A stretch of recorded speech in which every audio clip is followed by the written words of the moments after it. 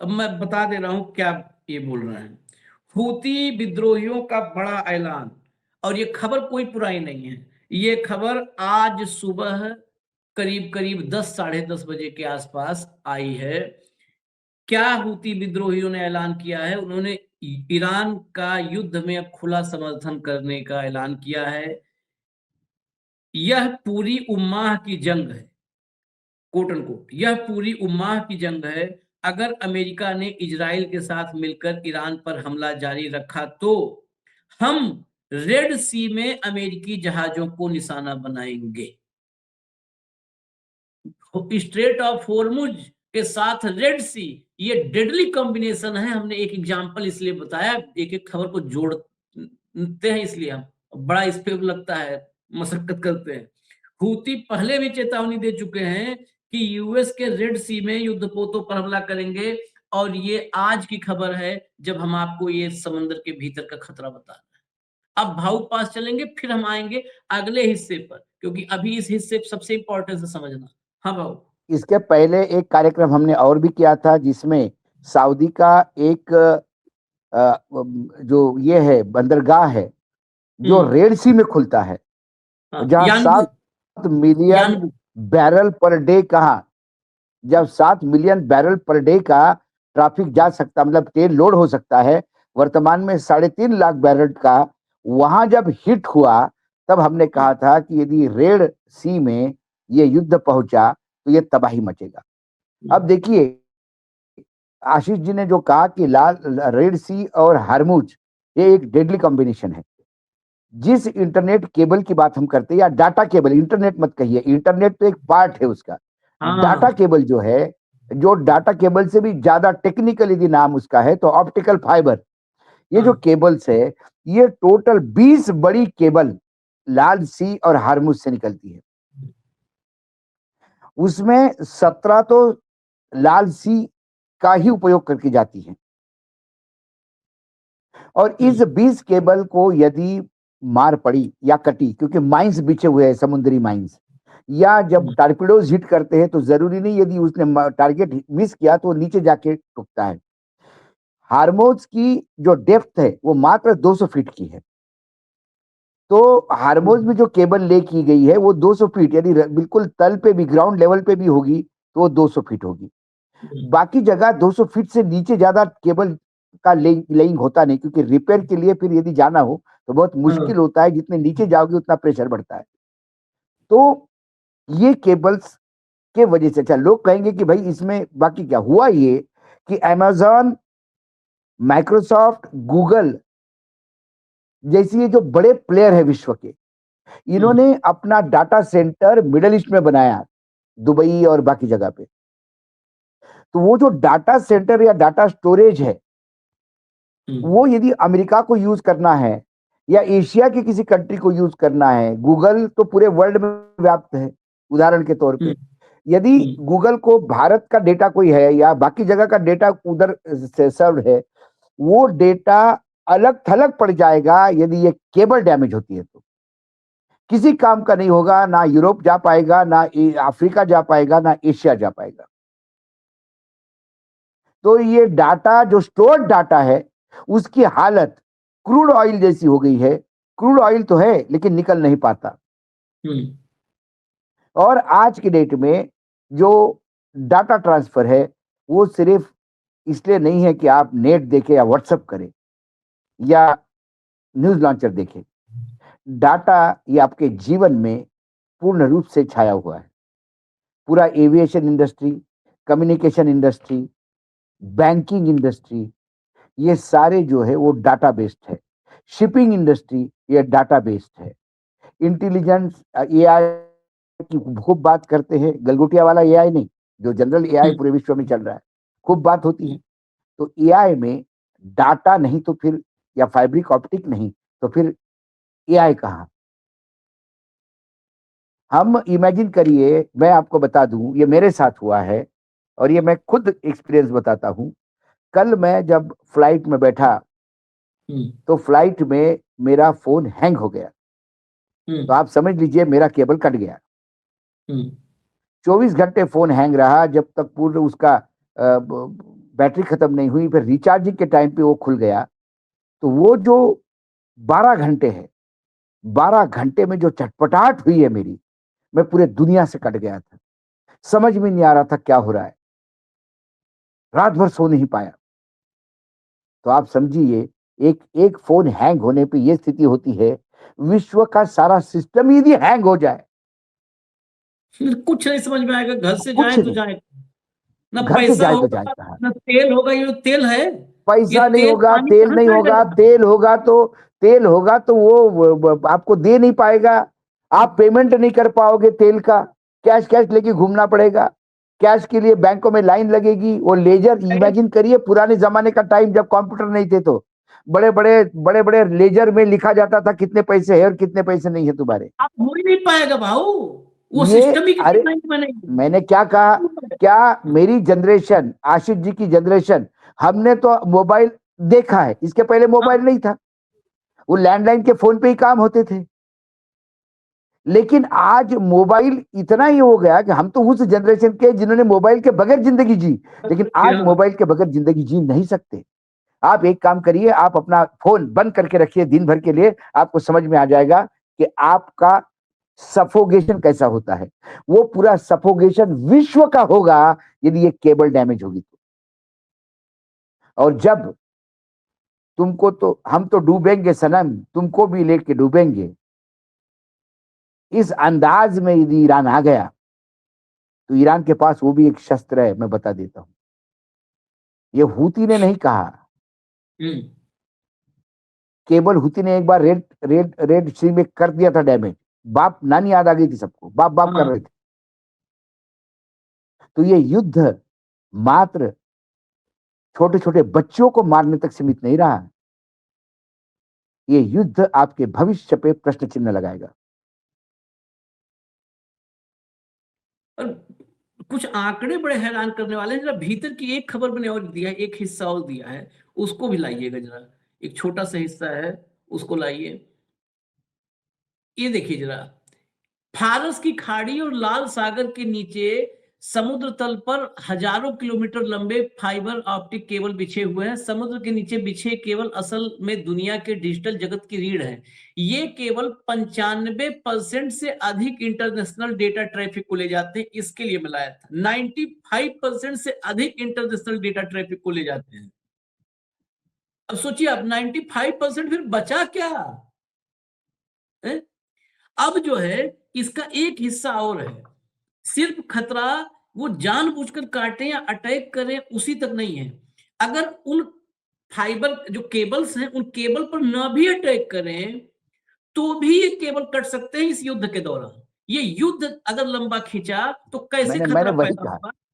एक फोटो जरा कि दिखाइए, एक फोटो, बस मैं एक फोटो दिखा करके, ये फोटो आप जो देख रहे हैं, ये जो नीचे आप देख रहे हैं ना, ये लग रहा होगा हमारे यहाँ फलसा टाइप में, ये एंकर बोलते हैं इसको, लंगर हम लोग बोलते हैं नॉर्मली, एंकर। ये इसका इस्तेमाल जहाज को स्थिर रखने के लिए या इमरजेंसी में होता है। इमरजेंसी में एकाएक जहाज को रुकना हो। ये जो है, ये क्या होता है, बहुत वजनी होता है और मोटी-मोटी जंजीरों में जाता है, बहुत वजनी है, जाके समुद्र तल में ऐसे धंस जाता है, स्थिर करता है। जब भी जहाज, जो इस समय हालात हैं, जब भी जहाज पर कोई ड्रोन या कुछ भी चलता है, कुछ भी, और जहाज के क्रू को दिखा कि को हमारे पर अटैक हो रहा है, वो खट से स्थिर करने के लिए यही एंकर दंड से नीचे समंदर में गाड़ देते हैं। अगर किसी जहाज पे मान लिया कुछ है पटाखा-वटाखा कि वो भी उससे काउंटर करे, तो उसको भी जब कुछ करना होगा तो वो लंगर ये डालते हैं, एंकर डाल करके तब करते हैं, ताकि जहाज का मूवमेंट गड़बड़ ना हो, वो स्थिर रहे। ये लंगर इतने वजनी होते हैं, जब ये अगर युद्ध काल में बार-बार ड्रोन मिसाइल का इन जहाजों पे इस्तेमाल हो रहा है और ये लंगर जा रहे हैं, ये लंगर, इसके अगर इसकी रगड़ हो गई तो मात्र 2-4 सेकंड के भीतर केबल कट जाएगा। अगर उस केबल पे रगड़ हो गई 2 से 4 सेकंड।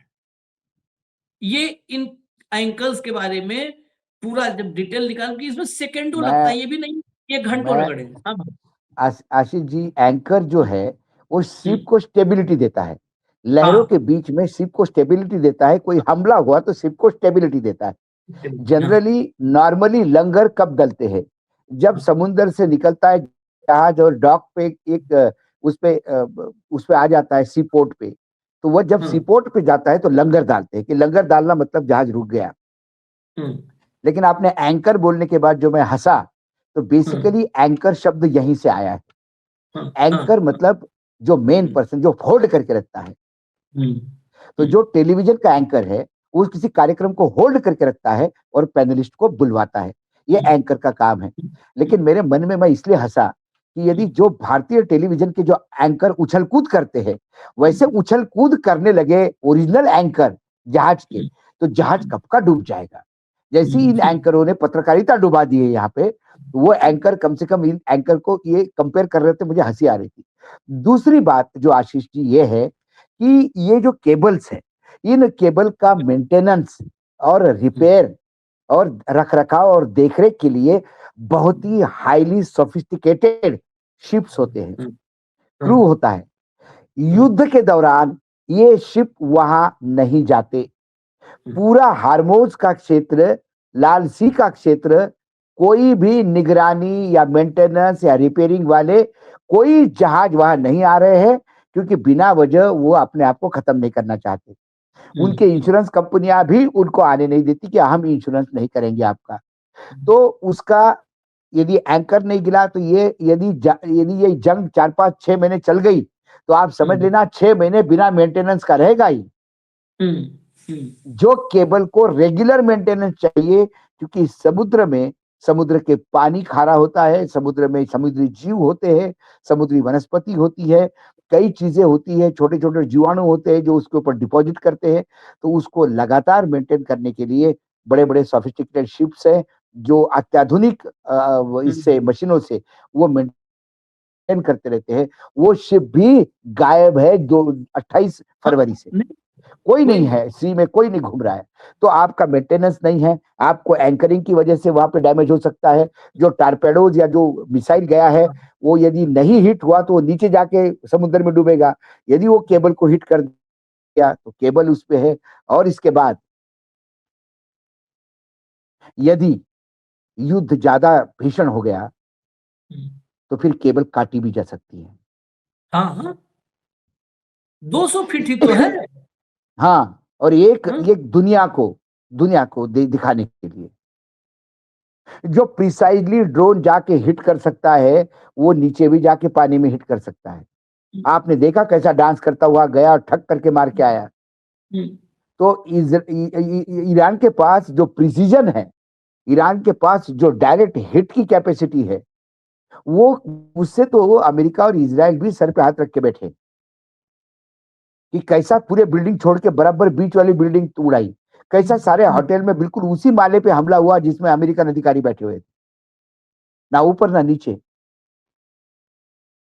और उस इसमें प्रिसीजन के साथ। बहुत सारे लोगों को लगेगा कि अमेरिका फिर, जैसे तेल में अमेरिका कह रहा है ना कि ट्रंप वो बहसू आदमी, वो कह रहा है कि तेल में हमें तो फर्क नहीं है, हमारा हम कौन सा उस रास्ते तेल लेते हैं। तो इसमें भी कहेंगे कि हमने जितना बताया यूरोप, अफ्रीका और एशिया की बात की, अमेरिका को यहाँ से वो भी नहीं जाता। लेकिन अमेरिका का नुकसान सबसे बड़ा कहां पर इसमें है असली, अमेरिका का ही पूरा इन्वेस्टमेंट जो डेटा सेंटर्स में इन्वेस्टमेंट है मिडिल ईस्ट में, खासकर यूएई से लेकर के यूएई, कतर, वही सब में मैंने तो 100% इन्वेस्टमेंट है अमेरिका का। तीन बड़ी कंपनियां, हाँ, माइक्रोसॉफ्ट, गूगल, अमेजॉन, अमेजॉन इनका सबसे बड़ा डाटा हब दुनिया का मिडिल ईस्ट में है।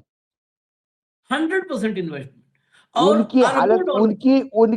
उनके डाटा की हालत उन्हीं देशों के क्रूड या ऑयल जैसी हो गई है। तेल तो है लेकिन बाहर नहीं जा सकता, बात नहीं। डाटा तो है लेकिन भेज नहीं सकते, डाटा रिसीव नहीं कर सकते। नहीं तो लिखा है, जगह पढ़िए, ने लिखा कि सिर्फ ये डेटा आइलैंड बन के रह जाएंगे, डेटा आइलैंड। हाँ, बस डेटा है और डेटा है, डेटा आइलैंड में लेके बैठे हैं अपना। इसीलिए शायद अमेरिका को अब ये खतरा, शायद ये खतरा उसको समझ में आने लगा है। अब वो और सैन्य इस पर भेज रहा है होर्मुज को किसी तरह बचाने के लिए, किसी तरह होर्मुज को कंट्रोल में करने के लिए, लेकिन शायद उसके हाथ में है नहीं। जरा हेडलाइन लाइए, अगली लाइए हेडलाइन। और भारत जो कल कतर पर हमला हुआ है, भारत तो चारों तरफ से डेटा से लेकर सब जगह पर, कतर में जो कल अटैक हुआ वो गैस फील्ड पर, दुनिया की सबसे बड़ी, उस अब 5 साल लगेगा उसको वर्तमान स्थिति में आने के लिए। होर्मुज खुलवाने के लिए पूरी ताकत झोंक रहा है अमेरिका, अपाचे से लेकर फाइटर जेट्स तक उतार दिए। आगे चलिए, जरा भीतर चलिए, इस खबर की इंटेंसिटी समझ आ जाए। हाल ही में यह जानकारी सामने आई कि अमेरिका ने अपने सहयोगियों के साथ मिलकर होर्मुज वाले रास्ते को खोलने की कोशिशें तेज कर दी हैं। वॉल स्ट्रीट जर्नल की रिपोर्ट है, वॉल स्ट्रीट जर्नल की एक रिपोर्ट के अनुसार ईरानी ड्रोन को रोकने के लिए अमेरिका ने यहां कई अपाचे हेलीकॉप्टर तैनात किए हैं। वहीं अमेरिकी फाइटर प्लेन ईरानी नौसैनिक ठिकानों पर कम ऊंचाई से हमले कर रहे हैं। आगे चलिए, जेपी मॉर्गन, अब वो देखिए जो है उसकी रिपोर्ट थी। अब जेपी मॉर्गन की रिपोर्ट देखिएगा जरा।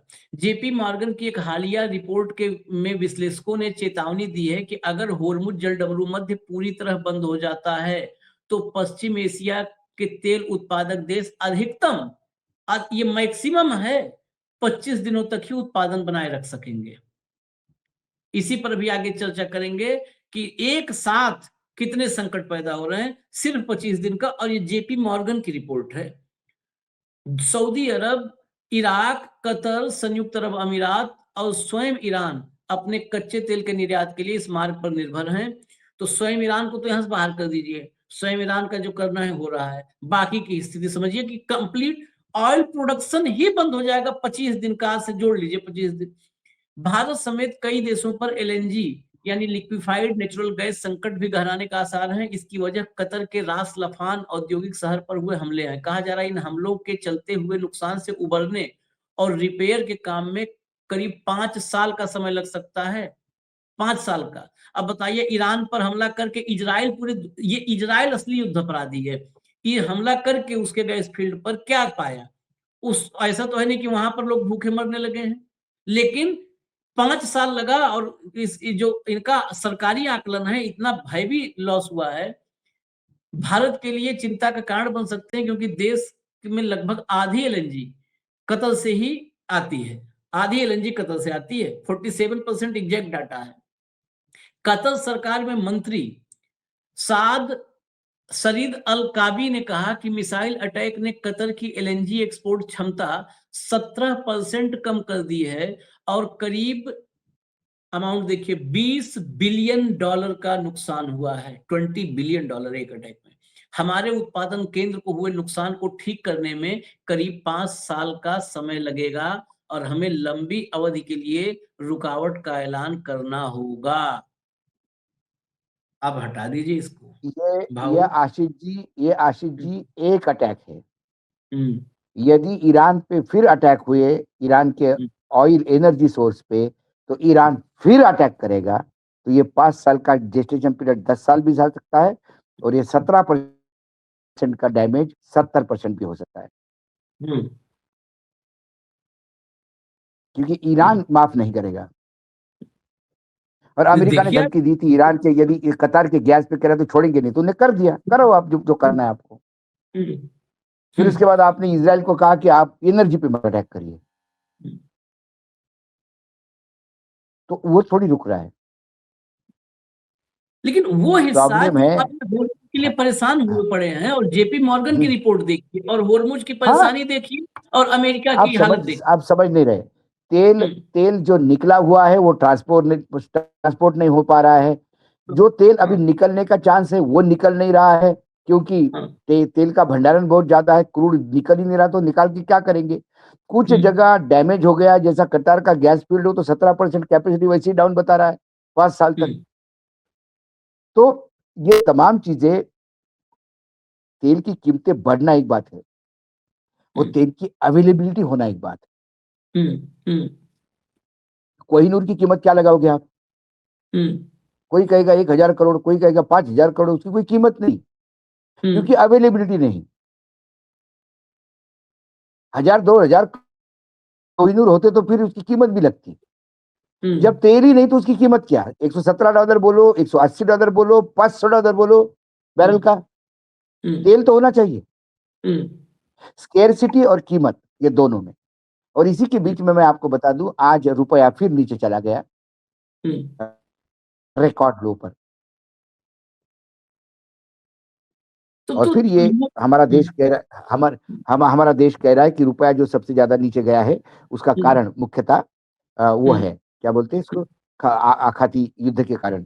93 खड़ी रुपए 24 पैसे, हाँ। $1 की कीमत अब 93 रुपए 24 पैसे हो गया है। हम्म, और ये शायद सबसे बड़ा रिकॉर्ड लो है, हम्म, रिकॉर्ड लो। हम्म। अब देखिए 93 मैं आपको 12 एक पे था, खबर हाँ, हाँ, 93 12 से 93 24 पहुंचा। हम्म। हाँ तो ठीक है, 24 सेंचुरी मारे, कम से कम मोदी जी हैं, इतनी भी उपलब्धि नहीं, सेंचुरी मारे। राजनीति के सचिन तेंदुलकर है, सेंचुरी 90s में थोड़ा आउट होना है, 90s में कतई नहीं आउट होंगे। देखिए 1947 में $4 का था डॉलर, हम्म, अब 93 का हो गया। 2014 जब देश को आजादी मिली, हम्म, तब $50 था, नहीं सॉरी $60 था, हाँ 60 से तो अच्छी 93 ग्रोथ गया। है, अच्छी ग्रोथ है। अच्छी ग्रोथ है। और ये अच्छी ग्रोथ, मोदी जी का मास्टर स्ट्रोक है। अच्छी ग्रोथ है।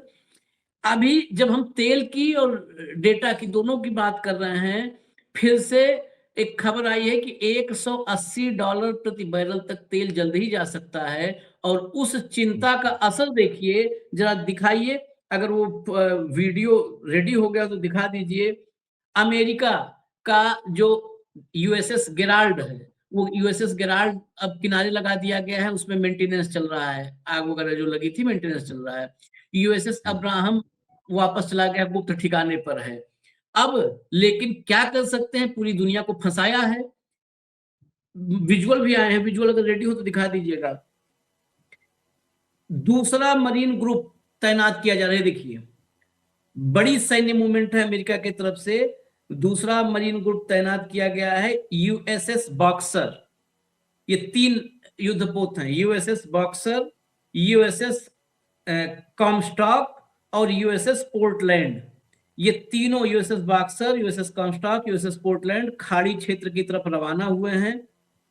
ये उसी का एक्सटेंशन है जो होर्मुज को लेकर के बढ़ती हुई चिंता है कि किसी तरह से वहां पर प्रेशर बिल्ड करें। अब ये 3 वॉरशिप और आ रहे हैं, देखिए आपके सामने विजुअल्स जो हैं, ये 3 वॉरशिप और आ रहे हैं ये भाऊ। 3 वॉरशिप के बजाय ये 3 वॉरशिप सब्स्टिट्यूट करना चाह रहे हैं अब्राहम लिंकन और गिलाड को, हाँ ये उसकी जगह ले रहे हैं। होता है ना, एक आध क्रिकेट प्लेयर जब हर्ट हो जाता है तो फिर एक्स्ट्रा को भेजना पड़ता है। हम्म, तो 2 इनके हर्ट हो गए हैं, तो उसके जगह ये 2 की 3 भरपाई नहीं कर पाएंगे, क्योंकि ये जो बॉक्सर और जो तमाम आपने नाम गिनाए हैं, ये अब्राहम लिंकन और गिलार्ड, इन दोनों की मिलके भी भरपाई नहीं कर सकते, क्योंकि वो बहुत बड़े बेड़े थे जो हर्ट हो गए हैं। मुझे गिलार्ड भी वापस जाता हुआ दिखाई देता है, उसके जगह ये 3 आ गए हैं भरपाई करने के लिए। क्या हार्मुज खुलेगा? और हार्मुज खुलेगा तो हार्मुज क्या सेफ रहेगा? अमेरिका के कहने से और सिक्योरिटी देने से क्या कोई अपना शिप, टैंकर डालने का प्रयास करेगा? इंश्योरेंस कंपनियों ने हार्मुज में इंश्योरेंस करने से मना कर दिया है। टैंकर्स और लॉजिस्टिक कंपनियों ने अपने हाथ उठाना शुरू कर दिए हैं। उनको चाहिए, जब तक शांति स्थापित नहीं होती, जब तक ईरान, इज़राइल और अमेरिका तीनों मिलके गारंटी नहीं लेते, तब तक हार्मुज पे मूवमेंट बंद रहेगा। हम्म, बोलने से काम चलिए नहीं फिर, होता। अब मतलब डाटा आटा सब कुछ अमेरिका के हाथ में है। ये अमेरिका और इजराइल अगर यही करते रहेंगे, देखिए ईरान के हाथ में कुछ नहीं, ईरान पर थोपा गया युद्ध है, वो तो अपने आप को बचाने के लिए लड़ रहा है। जब बचाने के लिए कोई लड़ता है तो इस हद तक लड़ता नहीं, है कि अगर हम तबाह होंगे तो देखिए, सबको लेट ये देंगे। आपने बहुत बढ़िया कहा, डाटा आटा सब अमेरिका के हाथ में है, और अमेरिका के हाथ में एक बाटा भी है जो रोज हम्म, भारत को मारता है। हाँ, तो चलिए आते हैं फिर हम अगली खबर पर, जल्दी अपडेट लेकर आ रहे हैं। धन्यवाद भाऊ, बहुत बहुत धन्यवाद, नमस्कार। नमस्कार।